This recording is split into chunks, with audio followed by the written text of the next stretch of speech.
Zdaj smo tukaj na sami meji med nekdanjo NDH in nemškim Reichom. Moj oče in njegov prijatelj sta tukaj spravljala kolje za vinograd čez mejo. Zraven je bila tudi mama in mamo sta poslala po pitno vodo. Tlele gor malo naprej je majhen studenček. V tem času je prijatelj od očeta, od pokojnega očeta, nagazil na mino.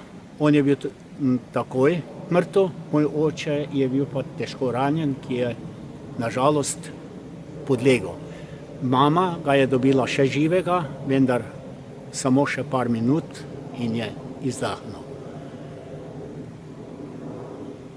No, moram še to povedati, da je bila mama noseča z mano in jaz sem se rodil dober mesec pa pol po očetovi tragični smrti, sem prišel na svet. Posledice imam, da se mi tresejo roke. Očeta nažalost nisem nikoli poznal.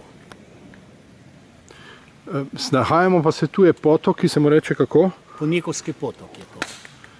In tu je potekala? Tukaj je potekala meja med nekdanjo NDH in nemškim gebitom.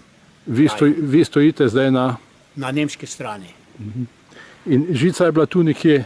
Žica je bila tlele gor, cirka bomo rekli, mogoče enih 50-60 metrov, oče je pa tlele enih dobrih 20 metrov stran od tlele